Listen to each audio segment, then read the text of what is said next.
Hello guys, welcome to the civil point YouTube platform. तो एक बार फिर आपका हार्दिक अभिनंदन है। आज इस लेक्चर के अंदर मैं ये लेक्चर स्पेशली उन दोस्तों के लिए लेकर के आया हूँ जो इस बार पॉलिटेक्निक करना चाहते हैं, ठीक है, या पॉलिटेक्निक के बारे में कुछ इन्फॉर्मेशन चाहते हैं। ये उन दोस्तों के लिए है। जैसा कि आप लोग जानते हो, इससे पहले जो भी मैं लेक्चर्स लेकर के आता था, ये उन दोस्तों के लिए होते हैं जो कि पॉलिटेक्निक कंप्लीट कर चुके हैं और किसी न किसी कम्पिटेटिव एग्जाम की तैयारी कर रहे हैं या पॉलिटेक्निक में ऑलरेडी एडमिशन ले चुके हैं। पर ये जो लेक्चर ये उन दोस्तों के लिए जो पॉलिटेक्निक करना चाहते हैं। मेरा मोटिव ये है कि उनको किसी भी ब्रांच में एडमिशन लेने से पहले या किसी भी कॉलेज में एडमिशन लेने से पहले एक कंप्लीट इन्फॉर्मेशन दे दी जाए उस ब्रांच के बारे में कि उस ब्रांच में आप अगर एडमिशन ले रहे हैं तो आगे क्या जॉब की पॉसिबिलिटी है, आपके लिए बेस्ट कॉलेज कौन सा है और पॉलिटेक्निक कोर्स है क्या एक्चुअली में कंप्लीट। इसके बाद आपको कौन सी आपकी जॉब प्रोफाइल में आपको कौन सी जॉब मिलने वाली है, इन सब चीज़ों के बारे में एक आपको कंप्लीट इन्फॉर्मेशन देने का मेरा मोटिव है। तो आज इस लेक्चर के अंदर पॉलिटेक्निक से रिलेटेड आपके माइंड में जितने भी क्वेश्चन हैं उन सब का मैं आंसर दूंगा, ठीक है। और अगर इसके बाद भी कुछ रह जाते हैं तो आप कमेंट में करिए, कमेंट बॉक्स में कमेंट करिए, उसका भी मैं डेफिनेटली वीडियो बना करके आपको आंसर प्रोवाइड करूंगा, ठीक है।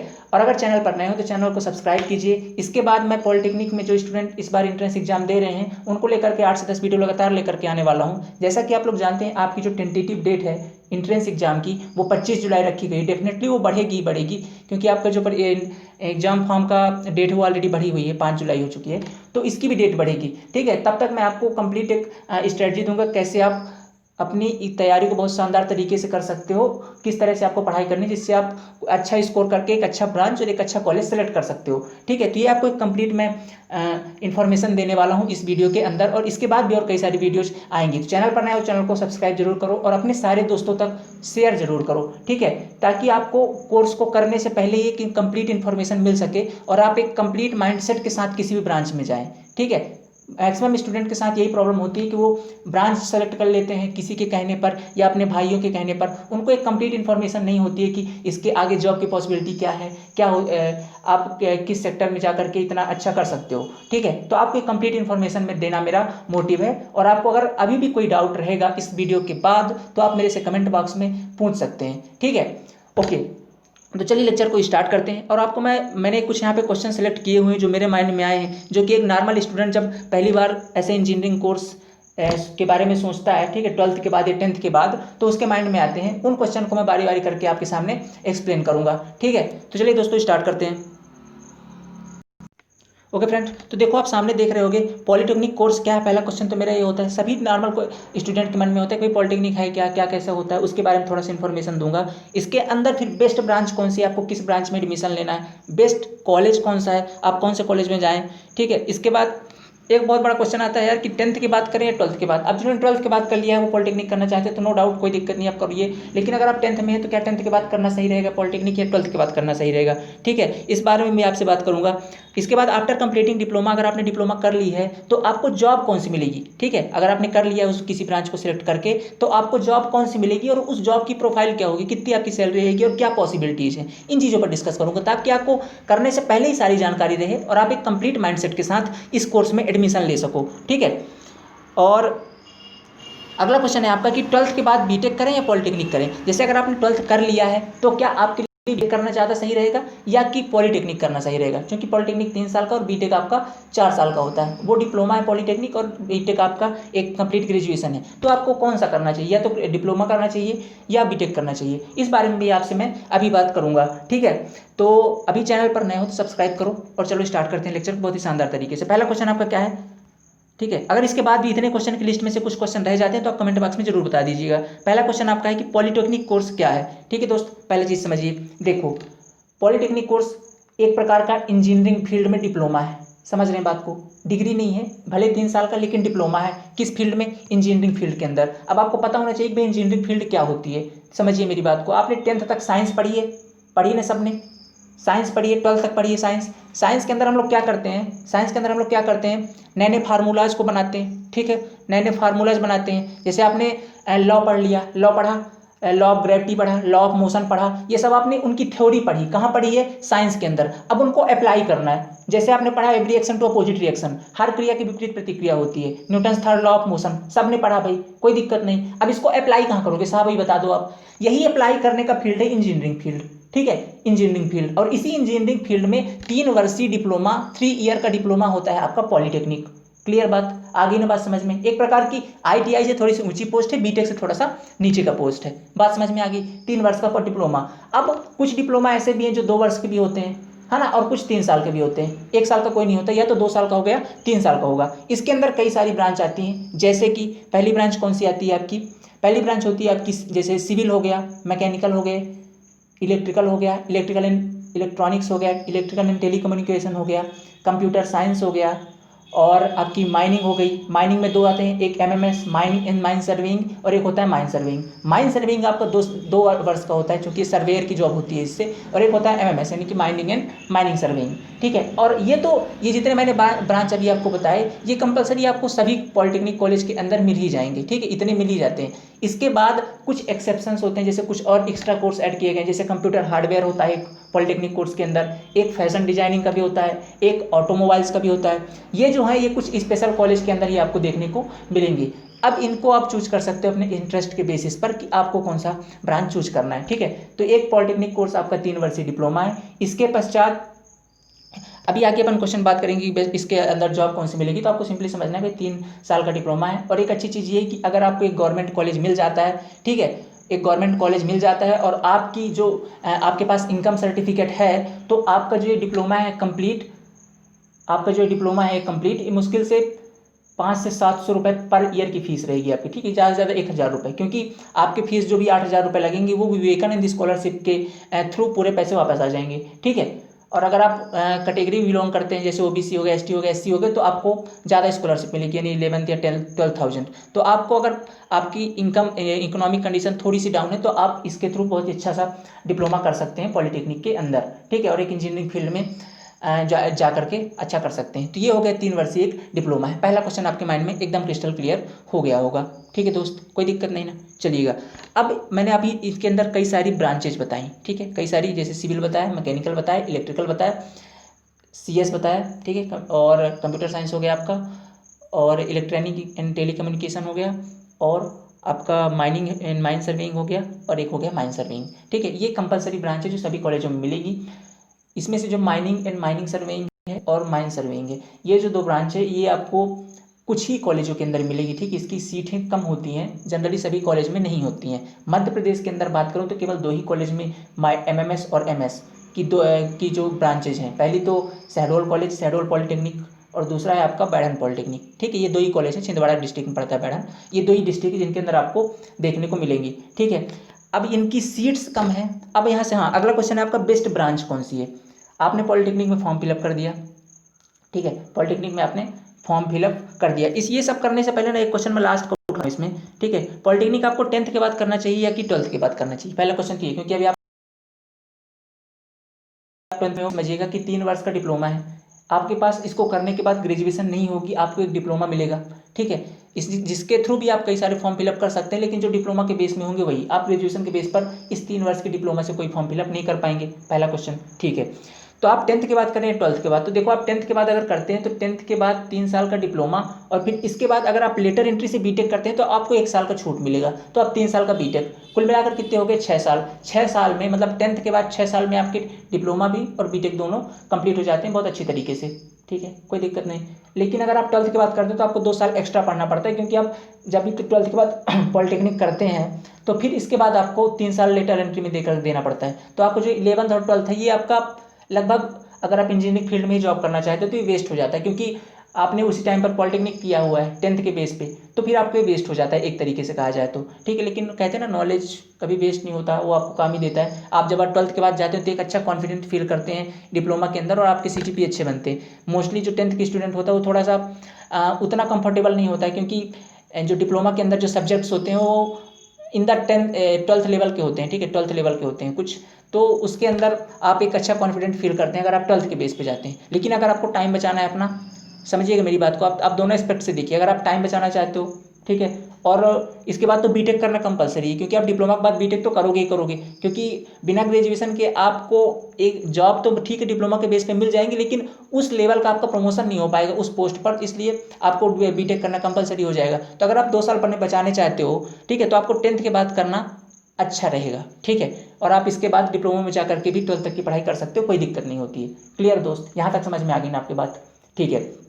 पर अगर आप 12th के बाद भी हो तो 12th के बाद भी कर सकते हो, ऐसी कोई दिक्कत नहीं है, ठीक है। 12th के बाद बट आपको क्या करना, अगर आपने 12th कर लिया तो फिर आपको डिप्लोमा में 2 साल लास्ट ईयर खूब मेहनत कीजिए और डिप्लोमा के बाद जस्ट तुरंत जॉब ले लीजिए। आप बीटेक का इंतजार ना करें, ये एक बहुत बड़ी गलती करते हैं स्टूडेंट। क्या अभी आपने 12th किया, फिर इसके बाद बीटेक की डिप्लोमा किया, फिर इसके बाद आप बीटेक करने जा रहे हैं, तो अब जॉब को आपको ये नहीं देखना कि बीटेक के बाद लेना है, आपको 12th के बाद आपको डायरेक्ट डिप्लोमा करके डिप्लोमा के अंदर ही जॉब को पकड़ लेनी है, ठीक है। और इसके बाद फिर आप जॉब के साथ रनिंग में आप क्या करिए, बीटेक करिए, ये आपके चांस है। लेकिन अगर आप 10th के बाद हो तो फिर आप बीटेक कर सकते हो, डिप्लोमा के बाद बीटेक, फिर बीटेक से थ्रू आप जा सकते हो जॉब के अंदर। ये आप 2 चीज़ समझिए, अगर आप 12th कर लिए इसके बाद डिप्लोमा कर रहे हैं तो आपको डिप्लोमा में मेहनत करके जॉब ले लेनी है, फिर इसके बाद आपको जॉब के साथ क्या करना है, जॉब के साथ आपको बीटेक करना है, ठीक है। और अगर आप 10th के बाद कर रहे हैं तो फिर भी बीटेक कंप्लीट करने के बाद आपको जॉब के थ्रू में फील्ड में जाना है। ये 2 क्वेश्चन आपके समझ में आ गए, अपने हिसाब से आप चूज कर सकते हैं। क्लियर। अच्छा, अब इसके बाद अब बात करते हैं कि बेस्ट ब्रांच कौन सी है। आप पॉलिटेक्निक करना चाहते हैं तो किस ब्रांच से करें और उसके अंदर आपकी जॉब की पॉसिबिलिटीज़ क्या रहने वाली है। तो देखो दोस्तों, पॉलिटेक्निक करने के बाद अब मतलब जैसे आपने पॉलिटेक्निक में फॉर्म फिलअप किया तो उसमें जो ब्रांचेज हैं, ब्रांचेज मैं आपको बता रहा हूँ। सबसे पहले आपको देखा होगा स्कोप, मध्य प्रदेश के अंदर या कहीं भी है आपको स्कोप दिखाई देगा सबसे ज़्यादा एमएमएस का, माइंड एंड माइन सर्वेइंग का, माइनिंग एंड माइन सर्वेइंग का, ठीक है। फिर इसके बाद आता है आपका माइन सर्वेइंग का।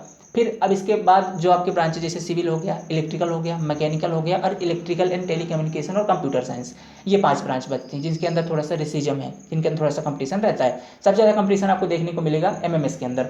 अब ये जो माइनिंग एंड माइनिंग सर्वेइंग था, ये पिछले 2 साल तक आपके 10th बेस से सिलेक्शन लेता था कि 10th के परसेंटेज से। तो इसमें क्या है कि सारे 90+ वाले चले जाते थे लड़के, बाकी जो छूट जाते थे। पर अभी पिछले साल से इसने क्या कर दिया है, पॉलिटेक्निक के कंपटीशन के अंदर ही ला दिया है भाई, आप कंपटीशन बेस पे जिसके मार्क्स ज़्यादा हैं वो आप अपने हिसाब से चूज कर सकते हैं। तो ये भी एक प्रकार का पॉलिटेक्निक एंट्रेंस के अंदर ही आ चुका है। क्लियर। अब आपको अब पहली चीज़ ये कि ठीक है, आप अगर पॉलिटेक्निक करें तो आपके लिए सबसे बेस्ट ब्रांच तो मेरे हिसाब से कि माइनिंग एंड माइनिंग सर्वेइंग ही रहनी चाहिए। क्यों रहनी चाहिए? क्योंकि इसके अंदर इसकी सीटें कम होती हैं। मध्य प्रदेश के अंदर केवल 120 सीटें हैं गवर्नमेंट की, एमएमएस की, है ना। और कॉलेज में वैकेंसीज, सीटें कम होने के कारण काफ़ी ज़्यादा निकलती रहती हैं। ओके, तो यहाँ से आपके लिए करना सही रहेगा। लेकिन माइनिंग एंड माइनिंग सर्वेइंग के अंदर भी आपको पहले 3 साल कंप्लीट करने के बाद 1 साल की ट्रेनिंग है, ठीक है, 4 साल हो गए। फिर इसके बाद आपका जीटी, गैस टेस्टिंग, ओवरमैन सर्टिफिकेट, ये सारा मिलते मिलते आपके 4 से 5 साल लग जाते हैं। 5 साल के बाद आपकी ज्वाइनिंग होती है, ठीक है। तो अगर आप माइनिंग डिपार्टमेंट में हैं, ठीक है, माइनिंग डिपार्टमेंट में है तो आपको कम से कम 5 साल वेट करना पड़ेगा। लेकिन आप ये ना समझें कि और अदर ब्रांच खराब है, क्योंकि उसी 3 साल के अंदर आप मेहनत करके एक अच्छी जॉब अदर ब्रांच में भी ले सकते हैं।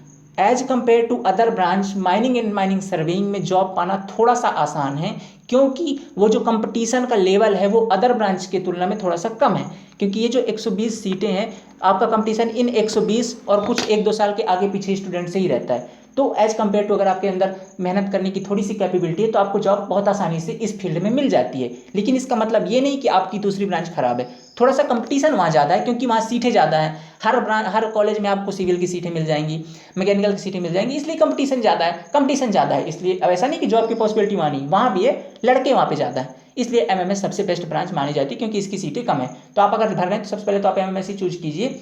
इसके बाद ठीक है, इसके बाद आपका अगला क्या है आपका, हाँ ठीक है, एमएस चूज करने के बाद अगले ब्रांचेस जो आते हैं आपके, जैसे सिविल, इलेक्ट्रिकल, मैकेनिकल, सीएस और आपका इलेक्ट्रॉनिक एंड टेलीकम्युनिकेशन। ये जो 5 ब्रांच है, इन पांचों ब्रांच में आपको दिमाग लगाना है कि अगर आपको नहीं मिल रहा तो इन 5 ब्रांच में आपके लिए बेस्ट कौन सा है। और ये आप चूज करेंगे अपनी पहली बात तो ज़रूरत के हिसाब से कि आज की जो चल रही है जनरेशन, उसमें क्या चीज़ ज़्यादा यूजेबल है, और दूसरी चीज़ अपने इंटरेस्ट के बेस पे, ठीक है, अपने इंटरेस्ट के बेस पे, और दूसरी चीज़ें जो मार्केट में चल रही हैं। तो पहली चीज़ समझिएगा आप कि जैसे मैं अगर बात करूं तो आज के डेट में डिजिटलाइजेशन हो चुका है। आप लोग जानते हैं लॉकडाउन है, आप सारा काम आज के डेट में डिजिटल कर रहे होंगे। आप घर से फूड डिलीवरी भी डिजिटल कर सकते हैं, आप रिचार्ज भी डिजिटल कर रहे हैं। आज के डेट में टीचिंग भी पूरी डिजिटल चल रही है। कुल मिलाकर के देश पूरा डिजिटलाइजेशन की तरफ शिफ्ट हो चुका है। और ऐसे में यहाँ से जो ये कंप्यूटर्स हो गए, सॉफ्टवेयर्स हो गए, है ना, और आपकी मार्केटिंग्स हो गई, डिजिटल मार्केटिंग्स हो गई, इन चीज़ों का क्रेज बहुत ज़्यादा बढ़ने वाला है आने वाले टाइम के अंदर, ठीक है। तो यहाँ से अगर आप सीएस के अंदर डिप्लोमा करते हैं, डिप्लोमा करने का मतलब ये नहीं कि आप डिप्लोमा लेकर के आ जाओ, यही तो सबसे बड़ी प्रॉब्लम है। डिप्लोमा लेके नहीं, मतलब सीखते हो कुल मिलाकर के, और अगर आप वहाँ जा रहे हो तो कुछ ना कुछ तो सीख के ही आओगे। तो मेरे हिसाब से आज के डेट में बेस्ट ब्रांच जो है पॉलिटेक्निक करने लायक वो है सीएस, कंप्यूटर साइंस ब्रांच, ठीक है। क्योंकि क्रेज आज के डेट में इसी का बढ़ता जा रहा है, डिजिटलाइजेशन बढ़ रहा है। तो वहाँ से आप ऐप डेवलपिंग, सॉफ्टवेयर डेवलपिंग, है ना, और बग रिमूवल, ये सारी चीज़ें सीख सकते हैं। और अगर आपको आ गया तो आप इसके अंदर SEO, search engine optimisation, digital marketing के थ्रू काफ़ी सारा अर्न कर सकते हैं, बहुत सारे लोग कर रहे हैं। तो ये एक अच्छा ब्रांच है जिसके अंदर आपको आप सेल्फ डिपेंड होकर काम कर सकते हैं, किसी के अंदर आपको जॉब भी नहीं करनी, फिर भी आप एक अच्छा काम कर सकते हो किसके अंदर, आपको CS ब्रांच के अंदर। और इसके करने के बाद आपको डिप्लोमा करने के बाद कोई लंबा इन्वेस्टमेंट नहीं करना अपना कुछ करने के लिए, आप एक दो मोबाइल से एक लैपटॉप से स्टार्ट कर सकते हो बैठे बैठे, ठीक है। लेकिन अदर ब्रांच में जाओगे तो आपको सेल्फ स्टार्टअप करने के लिए बहुत बड़ा इन्वेस्टमेंट करना पड़ेगा। तो ये एक मेरे हिसाब से अच्छा ब्रांच है CS के कंप्यूटर साइंस के अंदर। कंप्यूटर साइंस एक अच्छा ब्रांच है आज की जनरेशन को देखते हुए कि किस प्रकार से चल रहा है। अब दूसरी ब्रांच, अगर आपका इंटरेस्ट है भाई मुझे गवर्नमेंट सेक्टर में जाना है, ठीक है, गवर्नमेंट सेक्टर में जाना है थ्रू डिप्लोमा, या इंजीनियरिंग फील्ड में गवर्नमेंट में जाना है, AE बनना है, तो उसके लिए सबसे ज़्यादा जो वैकेंसी आती है गवर्नमेंट की वो आती है सिविल इंजीनियरिंग में, ठीक है। आपने अगर सिविल का डिप्लोमा किया है तो आप चाहे किसी भी डिपार्टमेंट, जैसे PWD हो गया, PHE हो गया, इसके बाद रूरल डेवलपमेंट हो गया, MES हो गया, तो जितने भी आपके डिमांड हैं इन डिपार्टमेंट में सबसे ज़्यादा वैकेंसी आपको जो देखने को मिलेगी वो सिविल की मिलेगी, सिविल इंजीनियरिंग फील्ड की मिलेगी। तो अगर आप गवर्नमेंट सेक्टर में जाना चाहते हैं तो सिविल इंजीनियरिंग आपके लिए बेस्ट है, फिर सिविल से डिप्लोमा कीजिए। क्लियर, ये दो ब्रांचेस होगी। सिविल के अंदर आपकी थोड़ी सी जॉब की पॉसिबिलिटीज ज़्यादा बढ़ जाती हैं अगर आपके अंदर थोड़ा सा भी टैलेंट है। देखो कंपटीशन सभी जगह टैलेंट है तो फिर आपको जॉब यहाँ थोड़ी सी आसानी से मिल जाएगी। क्लियर, दो हो गई। इसके बाद तीसरी ब्रांच मेरे को लगता है जो करने लायक है वो है आपका इलेक्ट्रिकल एंड इलेक्ट्रॉनिक्स, ठीक है। इलेक्ट्रिकल एंड इलेक्ट्रॉनिक्स जो ब्रांच, इसके अंदर थोड़ा सा मतलब तीसरे नंबर पर रखूँगा, ये ज़्यादा करने लायक है, इलेक्ट्रिकल प्लस इलेक्ट्रॉनिक्स। क्यों? क्योंकि देखो आज की डेट में जो प्रोडक्ट्स हैं वो चाइना के बैन हो रहे हैं, चाइना से प्रोडक्ट अब समथिंग क्या है कि जो इलेक्ट्रॉनिक चीज़ें नहीं आ रही, तो काफ़ी सारी जो इन्वेस्टमेंट है अपने देश में भी इलेक्ट्रॉनिक फील्ड में होगी ही होगी, क्योंकि लोगों को नीड तो है भाई, लोगों को इलेक्ट्रॉनिक सामान चाहिए कि नहीं चाहिए, तो उस फील्ड में भी अब काफ़ी सारा जॉब की पॉसिबिलिटीज़ बढ़ जाएंगी, मतलब अच्छे क्वालिटेड इंजीनियर की जरूरत पड़ जाएगी इलेक्ट्रॉनिक इंजीनियर की इस फील्ड में भी। तो इसका भी क्रेज आने वाले 1 या 2 साल 3 साल के बाद बहुत ज़्यादा बढ़ने वाला है इलेक्ट्रॉनिक फील्ड में, क्योंकि हम लोग चाइना का बाइकआउट कर रहे हैं तो उसका ऑप्शन देना पड़ेगा ना, और ऑप्शन देंगे तो देश के अंदर इन्वेस्टमेंट आएंगी, और इन्वेस्टमेंट आएंगी तो जॉब की पॉसिबिलिटीज़ बढ़ेंगी। तो सीधी सी बात ये है कि इस ब्रांच की भी पॉसिबिलिटीज़ बढ़ने वाली है। फिर इसके बाद आप 4th नंबर पे अपना इलेक्ट्रिकल चूज कर सकते हैं, ठीक है। इलेक्ट्रिकल के अंदर भी या फिर मैकेनिकल जो भी है ना, अब फिर ये तो आप डिपेंड करते हो कि आपका मशीनरी चीज़ों में कितना इंटरेस्ट है ना, मैकेनिकल के अंदर आपका कितना इंटरेस्ट है और इलेक्ट्रिकल फील्ड के अंदर आपका इंटरेस्ट, वो आप इंटरेस्ट के बेस पे चूज कर सकते हैं। तो ये मेरे हिसाब से बेस्ट ब्रांच आपकी रहने वाली है, आप अपने हिसाब से अपने इंटरेस्ट के बेस पे और ज़रूरत के हिसाब से चूज कर सकते हैं, ठीक है। अब आपको एक कंप्लीट आइडिया लग गया होगा। इसके बाद बेस्ट कॉलेज कौन सा, देखो दोस्त, कॉलेज सेलेक्ट करने से पहले आपको 2-3 चीज़ें ध्यान रखनी है, ठीक है। 2-3 चीज़ें, जैसे आपने अगर सेलेक्ट कर लिया कंप्यूटर साइंस, तो ये कंप्यूटर साइंस आपको देखना है कि भाई कौन से कॉलेज में उसकी फैकल्टीज अच्छी हैं, ठीक है। जैसे आपने शहडोल पॉलिटेक्निक सेलेक्ट किया है तो वहाँ पे जाकर के पहले एक बार कॉलेज सेलेक्ट करने से पहले एक बार सर्च जरूर करिए, क्योंकि ये हम लोग बहुत बड़ी गलती करते हैं। आपने कोई भी ऐसा कॉलेज सेलेक्ट कर लिया जहाँ पे उस ब्रांच की फैकल्टी ही नहीं है अच्छी, फिर आप रोते रहोगे सारी ज़िंदगी, सारी 3 साल जो भी डिप्लोमा है, क्योंकि आपके पास फैकल्टी नहीं, आप कुछ सीख पाओगे नहीं, डिप्लोमा लेके चले जाओगे, क्यों भी रट रट के पास हो जाओगे। तो आपको ज़्यादा से ज़्यादा प्रैक्टिकल ज्ञान पे अगर फोकस करना है तो आप पहले कॉलेज सेलेक्ट करने से पहले उस कॉलेज का स्टेटस देखिए कि जिस ब्रांच को मैं सेलेक्ट कर रहा हूँ क्या उस ब्रांच की फैकल्टी उस कॉलेज में अच्छी है कि नहीं है। इस ब्रांच में थोड़ा सा आपको रिसर्च करनी पड़ेगी, एकदम कंप्लीट रिसर्च करके फॉर्म फिलअप करिए, ठीक है, एकदम कंप्लीट, क्योंकि है ना आपकी फ्यूचर डिसाइड करते हैं ये चीज़ें। तो एक बार ही आप रिसर्च कर लीजिए कि कौन से कॉलेज की बेस्ट फैकल्टी है कि नहीं है, फिर आप उस कॉलेज को सेलेक्ट कीजिए। कॉलेज का नाम बड़ा मत देखिए, आपकी कॉलेज की एजुकेशन देखिए कितने फैकल्टीज वहाँ कितनी अच्छी हैं, ठीक है। तो ये आपको बेस्ट कॉलेज आपको इस तरह से सेलेक्ट करना है, ठीक है। मैं ये नहीं बता रहा कौन सा कॉलेज बेस्ट है कौन सा नहीं है, आपको ये देखना है कि भाई फैकल्टी कौन सी अच्छी, कहाँ मेरे को अच्छा, कहाँ पे ज़्यादा प्रैक्टिकल कराया जा रहा है, कहाँ पे एजुकेशन अच्छी दी रही है, कहाँ का प्लेसमेंट अच्छा है, ये भी आप देख सकते हो भाई ये कॉलेज में प्लेसमेंट पिछले 2-3 सालों से अच्छा रहा, इतने CS की सीटें निकल रही, इतनी इस ब्रांच की सीटें, आप जिस ब्रांच में जा रहे हो क्या उसका प्लेसमेंट आ रहा है। तो इन चीज़ों पर भी आप थोड़ा सा सर्च कर सकते हैं। आप जिस कॉलेज से वहाँ के कुछ दोस्तों से बात कर सकते हैं, वहाँ के ऑर्गेनाइजर से बात कर सकते हैं, मतलब ऐसे करके एक कंप्लीट रिसर्च कीजिए पहले, फिर आप फॉर्म फिलअप कीजिए, ऐसे आंख मूंद के जाके फॉर्म फिलअप मत कराइएगा, ठीक है। तो आप ये 2-3 चीज़ें याद रखनी है। इसके बाद क्या करना है, 10th के बाद 12th के बाद, ये मैंने आपको कंप्लीट एक्सप्लेन कर दिया।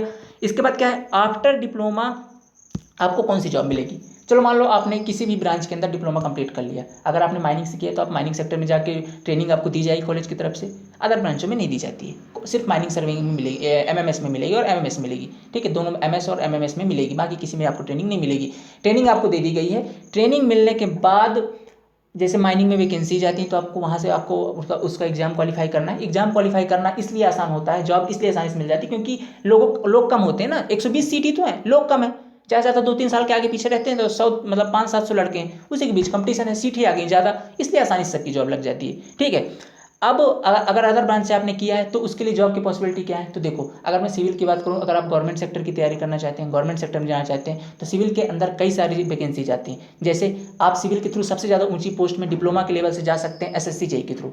एसएससी जेई में पीडब्ल्यूडी हो गया, सीपीडब्ल्यूडी हो गया, सेंट्रल पब्लिक वर्क डिपार्टमेंट, या पीडब्ल्यूडी हो गया, इन सेक्टर्स में जाकर के आप अच्छा काम कर सकते हैं एसएससी जेई के थ्रू। ठीक है, इसके बाद पीएचई के थ्रू में पीएचई डिपार्टमेंट हो गया, और आपका रूरल डेवलपमेंट हो गया, मिलिट्री इंजीनियरिंग सर्विसेज हो गए, ऐसे डिपार्टमेंट में जाकर के आप अच्छा काम कर सकते हैं। ठीक है, इस तरह से हो गए, फरक्का प्रोजेक्ट हो गए, ऐसे बहुत सारे ब्रांच होते हैं सिविल के अंदर। मैं सिविल का हूँ इसलिए मेरे को सिविल का ज़्यादा आइडिया है। तो आप मतलब जेई की पोस्ट के लिए, जूनियर इंजीनियर की पोस्ट के लिए एप्लीकेबल रहते हैं थ्रू डिप्लोमा के बाद। ठीक है, डिप्लोमा के बाद आप जेई की पोस्ट के लिए एप्लीकेबल रहते हैं। अगर आप गवर्नमेंट जॉब लगती तो आपका जो पे स्केल रहता है वो 42 से 4400 पे स्केल रहता है, मतलब 40,000 के समथिंग आपकी सैलरी रहेगी अगर आप इसके द्वारा ज्वाइन करते हैं तो।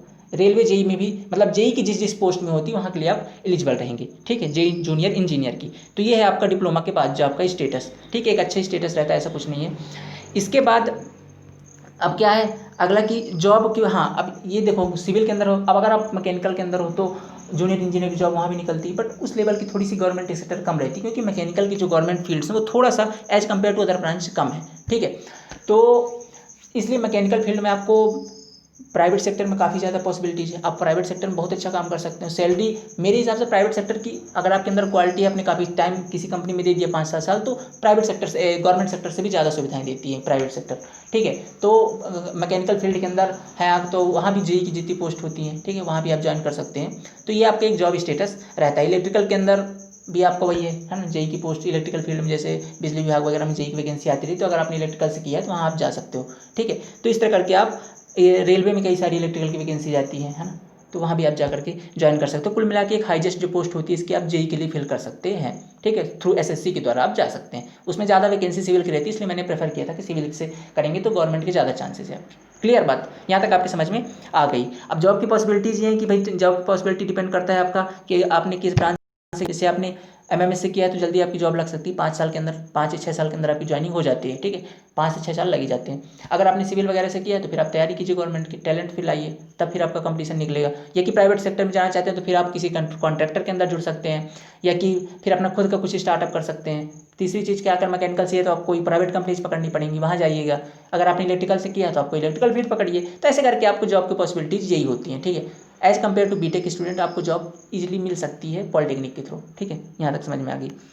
अच्छा, ये आपके सारे क्वेश्चंस हो गए। अब मेरे माइंड में एक अपने से क्वेश्चन ले लेता हूँ मैं, कि अब मैं क्वेश्चन यहाँ पास ले लेता हूँ। जो मेरे दोस्त 12th में वो इस चीज़ में भी कंफ्यूज रहते हैं कि मुझे पॉलिटेक्निक करना चाहिए या कि मुझे बीटेक करना चाहिए। तो देखो दोस्तों, पॉलिटेक्निक और बीटेक में मैं एक चीज़ बताना चाहता हूँ। अगर आप 12th के बाद हो, ठीक है, 12th के बाद हो, तो मैं एक अंतर दे रहा हूँ आपको, बाकी फिर आप अपने से डिसाइड कीजिए। पॉलिटेक्निक के बेस में भी काफ़ी सारी वैकेंसीज आती हैं जो कि सिर्फ डिप्लोमा के लिए होती है। जैसे मध्य प्रदेश के अंदर व्यापम का सब इंजीनियर, ठीक है, एक मतलब अच्छा चांस रहता है बहुत ईजिली से, मतलब अगर थोड़ी सी मेहनत करी तो आपको वहाँ से आसानी सिलेक्शन हो जाता है। और इसके अंदर पिछली बार तो बीटेक एलिजिबल थी, अगली बार से बीटेक एलिजिबल नहीं रहने वाले हैं, केवल डिप्लोमा वालों के लिए वैकेंसी है। ठीक है, ओनली सेपरेट डिप्लोमा वाले के लिए। और अदर स्टेट में भी जो भी जूनियर इंजीनियर की वैकेंसी आती है स्टेट जेई की, वो भी जनरली डिप्लोमा के बेस पर ही रहती है। ठीक है, जो जिसमें आसानी से जॉब आपको मिल जाती है। तो ये चीज़ हो गई पहली चीज़। तो इसके बाद अगला पॉइंट है आपका, जैसे एसएससी के थ्रू, तो एसएससी में तो आपका कंपटीशन सीधे बीटेक वालों से रहने वाला है। ठीक है, इसके बाद उसमें तो एमटेक वाले भी डाल देते हैं एसएससी जेई में।